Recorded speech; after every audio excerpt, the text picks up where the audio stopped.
नमस्कार। थर्ड आई में आपका स्वागत है। आज किसानों की एक आगे चर्चा, औपचारिक चर्चा होनी थी, ऑफिशियल, वो अब औपचारिक चर्चा नहीं हो रही है क्योंकि कल रात में एक अनौपचारिक चर्चा अमित शाह साहब ने की। अब कल वो जो अमित शाह साहब ने कुछ किसान नेताओं को बुला के अपने पूसा इंस्टीट्यूट में कि गेस्ट हाउस में बैठ के बात की, उसका रेफरेंस पॉइंट क्या है, वो क्यों किया गया, उसके अपने अपने कयास हैं। मैंने कल पे भी उस पर लाइव में भी कहा था, ये कहीं ना कहीं से उस किसान यूनिटी को मैं बिल्कुल कन्विंस्ड हूं, उसको तोड़ने की कहीं ना कहीं बात हो रही है। क्योंकि रैंक एंड फाइल में अगर ये हो जाए कि भाई उनको ज्यादा पूछ है, मेरी कम पूछ है, तो वो एक तरह से विक्ट्री हो जाएगी। और जिस काम में अमित शाह साहब एक्सपर्ट हैं, और ये मैं इसलिए बताना चाह रहा हूं क्योंकि अमित शाह साहब का अभी तक का जो पास्ट रिकॉर्ड है, उसके कुछ चीजें मैं आपको जल्दी से कर दूं। क्योंकि मैं क्यों ये कह रहा हूं कि कल वाला जो भी मीटिंग हुई थी, वो अब कुछ लोग ये कह रहे हैं कि उन्होंने किसानों से कहा कि इतना बड़ा डेलीगेशन नहीं आ सकता है, 5 लोग आ जाएं, तो 5 की जगह फिर 14-13 आ गए, इस सब बातें हो रही हैं। अरे भाई 40 क्यों नहीं आ सकता है? जहां पे वो कर रहे थे पूसा इंस्टीट्यूट, उसके कॉन्फ्रेंस रूम में 200-400 लोग आ सकते हैं।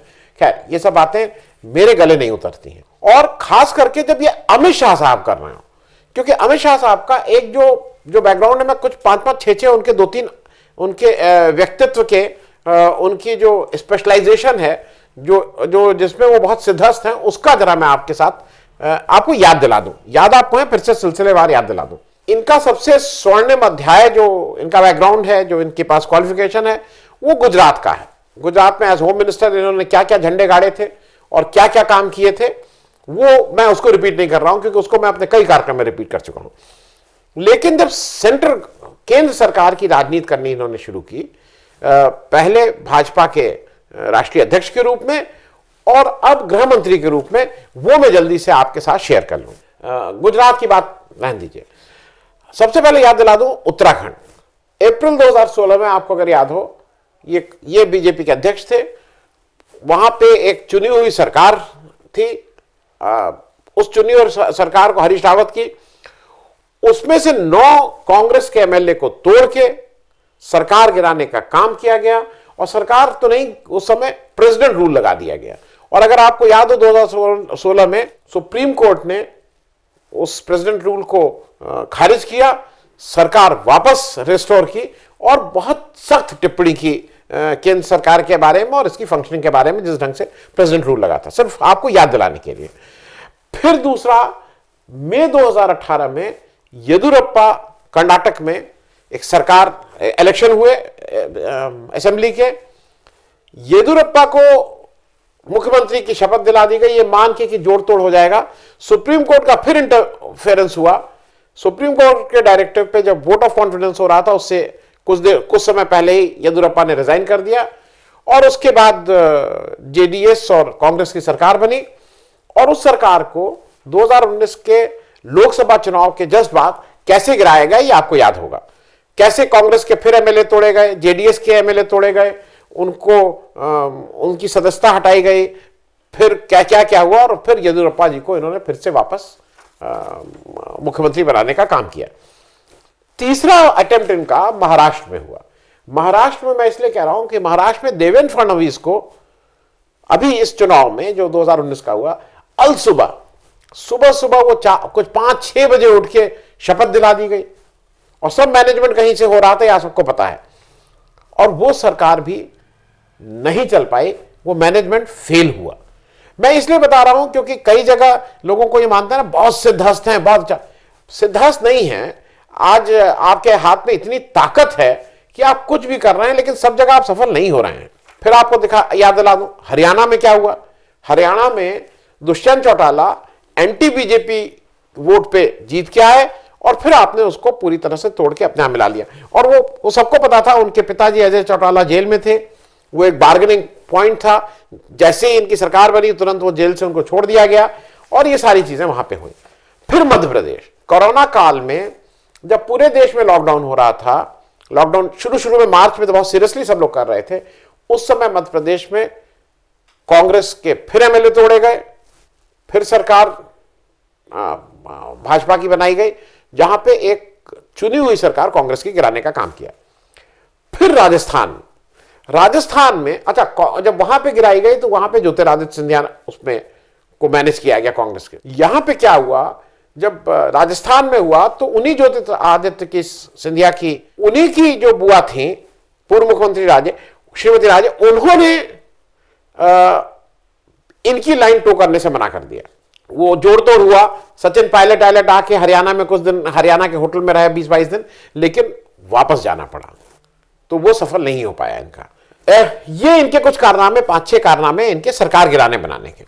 कुछ 5-6 कारनामे मैं जल्दी से आपको बता दूं। इन जैसे क्या होता है ना, जब इनके साथ कोई आ जाए तो वो दूध का धुला हो जाता है, उससे पहले वो बहुत ही खराब आदमी माना जाता है, बहुत ही सारे उसके ऊपर टीका टिप्पणी होती है। याद दिला दूं, मुकुल रॉय तृणमूल कांग्रेस के जो सबसे की पर्सन थे, उनको आप तोड़ के अपने यहां ले आए। बिहार में नीतीश जो चैलेंज कर रहे थे as alternative prime minister to Modi, उनको आप तोड़ के, मतलब तोड़ के नहीं बोलेंगे, अपने यहां नहीं लाए, लेकिन उनको आपने, जो सरकार एक आरजेडी और नीतीश की चल रही थी जिसको मैंडेट था, भारी मैंडेट था, उसमें नीतीश को आपने तोड़ के अपने पाले में कैसे किया, वो सबको याद है कैसे वो मैनिपुलेट किया गया। उत्तर प्रदेश में जो 3 पार्टी हैं, कांग्रेस का हालांकि बहुत अब वजूद नहीं, लेकिन फिर भी 3 जो पार्टी हैं, उसमें कांग्रेस के रीता बहुगुणा आप तोड़ के अपने यहां लाए। उससे पहले आप क्या क्या कहते थे, विजय बहुगुणा जी वहां मुख्यमंत्री बने थे, याद हो उत्तराखंड में, उनके बारे में आपने क्या क्या कहा था। फिर आप सपा से किसको लाए, सपा से मनोज तिवारी को ले आए, जो मनोज तिवारी योगी आदित्यनाथ के अगेंस्ट गोरखपुर से इलेक्शन लड़े थे और इलेक्शन मालूम नहीं क्या क्या कहे थे, आप उनको ले आए अपने यहां। अब वो दूध के धुले हो गए और इतने अच्छे हो गए कि दिल्ली भाजपा के वो अध्यक्ष बना दिए गए। फिर 2 नाम और बता दूं जल्दी से, स्वामी प्रसाद मौर्य, ब्रिजेश पाठक, ये सब लोग बसपा में मायावती के बिल्कुल खास आदमी, उनको तोड़ के आप अपने यहां ले आए। फिर मध्य प्रदेश में ज्योतिरादित्य सिंधिया को आप अपने यहां लाही, हरियाणा में दुष्यंत चौटाला को आप लाही। पीडीपी, मैं इसलिए कह रहा हूं तोड़ के, पीडीपी आप जब उनके साथ सरकार बनाए तो पीडीपी बहुत अच्छी पार्टी थी, उसके सारे वो थे, और जैसे ही आपकी सरकार छूटी पीडीपी आतंकवादी, देशद्रोही, राष्ट्रद्रोही सब हो गई।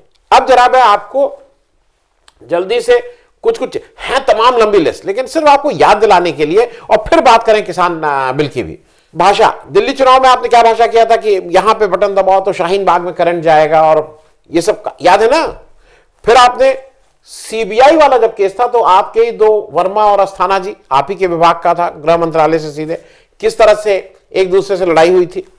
फिर आपने कोरोना काल में आप कैसे कलकत्ता बंगाल गए थे और आपने अपने आदमी भेजे थे, और जो बंगाल की सरकार है वो बताए कि कैसे आप कोरोना से लड़ रहे हैं, और ये बीएसएफ, और आप सरकार के थ्रू नहीं, आप बीएसएफ के गेस्ट हाउस में रुके थे, इत्यादि इत्यादि। फिर अर्णब गोस्वामी को जो अभी महाराष्ट्र सरकार ने पकड़ा, तो आपने कैसे बताया था कि ये लोकतंत्र के ऊपर हमला है और क्या क्या है, याद है ना, ये सब ट्वीट किया था। फिर फ्लोर ऑफ द हाउस पे फारूक अब्दुल्ला वाला, अगर आपको याद हो, फारूक अब्दुल्ला को आपने कैसे बताया था कि भाई वो तो नहीं आ रहे हैं, तो नहीं आ रहे हैं, आप उनको गिरफ्तार किए हुए थे, और फ्लोर ऑफ द हाउस पे आप साफ तौर पे कह रहे थे कि वो नहीं आ रहे हैं, तो मुझे नहीं पता है, वो तो गिरफ्तार नहीं है। फिर अभी हाल के दिनों में आप कलकत्ता गए और आपने कहा कि बिरसा मुंडा की मूर्ति का वो होगा, आप किसी और आदिवासी जननायक की मूर्ति पे चले गए, ये मान के बिरसा मुंडा की मूर्ति है, फिर वहां एक छोटी सी फोटो रखे की। ये मैं सारा इसलिए बता रहा हूं कि कल जब अमित शाह इन किसान नेताओं से अपने आप बुला के बात कर रहे थे तो उनकी लोकल स्टैंडिंग क्या थी। देखिए आज दिक्कत क्या हो रही है कि नरेंद्र मोदी जी इस आंदोलन के शुरू तो हो गया था 5 महीना पहले, दिल्ली पहुंचने के बाद वो बार बार एक स्टैंड ये लिए हुए हैं बनारस में भी कि ये बहुत अच्छा वो है और ये हम वापस नहीं करेंगे। अब किसकी हिम्मत है कि उसको चेंज करें? अब सबको ये है कि अपने पॉइंट बढ़ाने हैं। अगर एक टीम वहां पे नरेंद्र तोमर जी के नेतृत्व में, जो एग्रीकल्चर मंत्री हैं, वहां बात कर रही थी, नरेंद्र तोमर जी, पीयूष गोयल जी और सोम प्रकाश जी, तो आप किस हैसियत से आप इन नेताओं को बुला रहे थे? भाई सबसे पहली बात, आप कोई एग्रीकल्चर मंत्री नहीं है, इसमें कहीं आप भाजपा के कोई अध्यक्ष भी नहीं कि मान लीजिए भाजपा के लेवल पे आप इसको कुछ करना चाह रहे हो। आपको कहीं अभी तक तो कैबिनेट ने या किसी ने एक कैबिनेट कमेटी बनाती है ना, भाई ये कैबिनेट की कमेटी बन गई, they are authorised to do negotiations, आपका वो भी कुछ उस तरह का रोल नहीं है। आप पंजाब या हरियाणा स्टेट के भी नहीं है, आप गुजरात स्टेट के हैं जहां का अभी तक कोई ऐसा पार्टिसिपेशन तो नहीं दिखाई दे रहा है। आप खुद किसान भी नहीं हैं, आप तो स्टॉक का काम करते थे, बिजनेस का काम करते हैं, आप ये हैं, आप किसान तो नहीं है किसी भी तरह से। और ना आप उस तरह के व्यक्ति हैं कि आपका सारे पार्टीज में आपके गुडविल हो। जैसे आप क्या एक व्यक्ति थे जिनकी डेथ हो गई, अरुण जेटली साहब, उनका बाकी पार्टीज में भी कुछ कुछ लोगों से संबंध रहता था। आपकी पार्टी में अभी भी एक नेता है, लेकिन उनको आप लोग कहीं भी उनसे बात नहीं करवाएंगे। गडकरी साहब का इसलिए मैं बोल रहा हूं कि ही हैज अ गुडविल। उनका दूसरी पार्टीज में एक आम जनता के बीच एक छवि ऐसी है कि भाई ये आदमी बात सुन लेता है, करेगा नहीं कर पाएगा। तो आपके पास वो भी छवि नहीं है। आपके बारे में तो ये छवि है कि आप मार धाड़, ईडी, सीबीआई, जेल भेजना, ये सब काम करते हैं, तोड़ फोड़ वाले। मतलब आप डिमोलिशन स्क्वाड के ज्यादा हैं, आप कंस्ट्रक्टिव वाले तो नहीं है। तो मैं ये चीजें इसलिए कह रहा हूं कि आप इसमें किसान नेताओं को बुला के सिर्फ ये काम करना चाह रहे थे, कहीं ना कहीं मैसेज देना कि इन लोगों के बीच भी दो तरह के ग्रुप हैं या आपस में वो है। ये क्यों करना चाह रहे हैं? क्योंकि एक चीज जान लीजिए, इस पूरे आंदोलन में एक बड़ी बात यह हुई है कि अब ये नेता से आगे निकल चुका है। क्योंकि इसका एक बड़ा महत्व है, अन्ना आंदोलन में अन्ना नेता थे, यहां कोई नेता नहीं है। यहां पे किसानों की भावनाएं, और वो 40 नहीं, वो 500 किसानों का संगठन, सब इसमें की रायशुमारी से काम हो रहा है।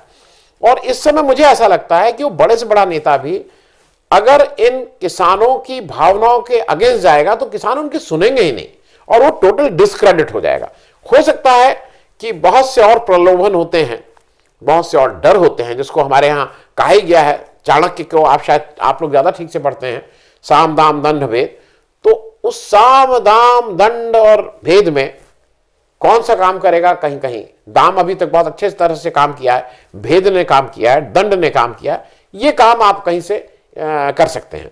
लेकिन 2-3 चीजें ऐसी हुई, वो 2-3 चीजें मैं आपसे इसलिए शेयर कर रहा हूं। आप एक तरफ तो कह रहे हैं कि अनौपचारिक रूप से आइए और बहुत अच्छी बात हो रही है, ये हो रही है, दूसरी तरफ से आप इन किसान नेताओं को डिस्क्रेडिट क्यों करना चाह रहे हैं? हर आपके जो छुरभैये नेता हैं, ये लोग नहीं, वो बार बार ये कह रहे हैं कि एमएसपी में क्या दिक्कत है।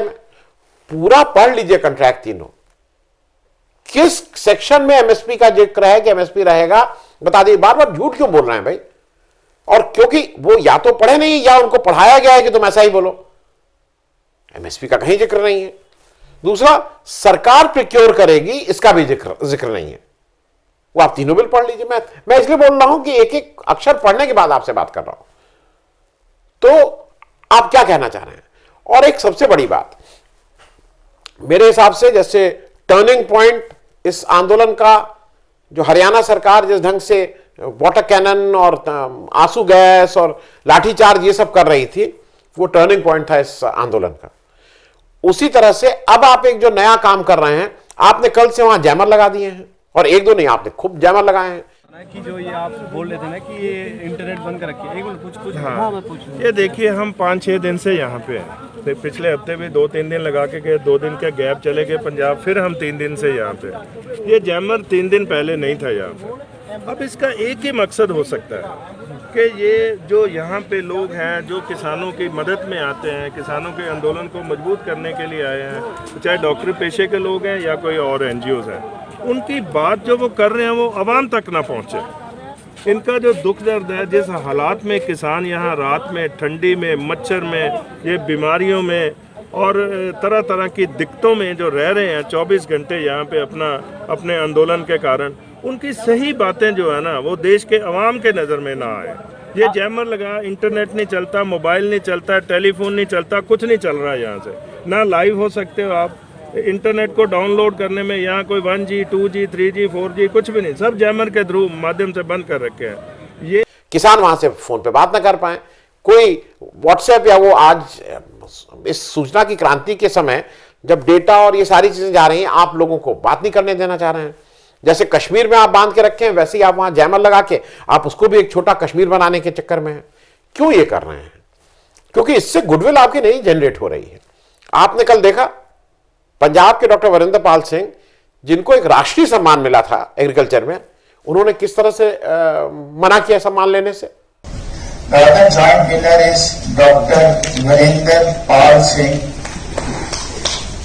I request him to kindly come. He receives the award as a joint winner for best work done in the field of plant nutrition. Dr. Narinder Pal Singh. So I am thankful to you for giving this technology recognition. So thank you, Dr. Steve Sunder. So I wish to submit my gratitude to the Honorable Minister of Chemicals and Fertilizer, and also to Director General Affairs. So thanks, sir. I have a humble submission that at this time of crisis for the nation, so when our farmers are on the roads, so my conscience does not allow me to receive this award. So I wish that we shall work together for the nation, and the government shall listen to our dear farmers. The work I did is only for the farmers and for the nation.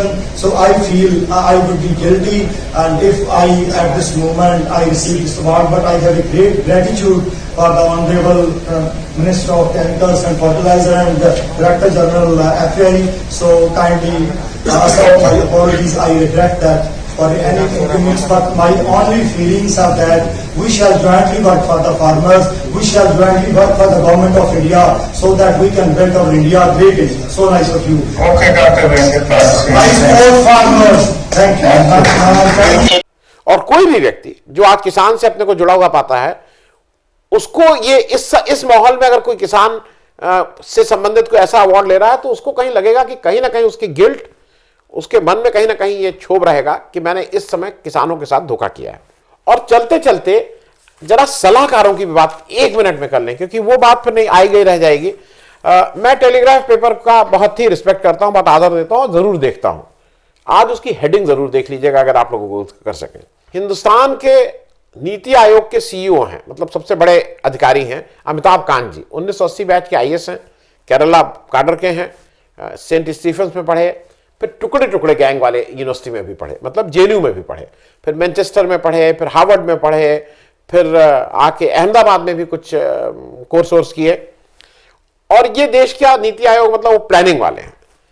जरा इन्होंने कल क्या बोला, ये अपने भाषण में कह रहे हैं कि it is tough reforms are very difficult in democracy, और फिर वो कह रहे हैं कि we are too much of a democracy.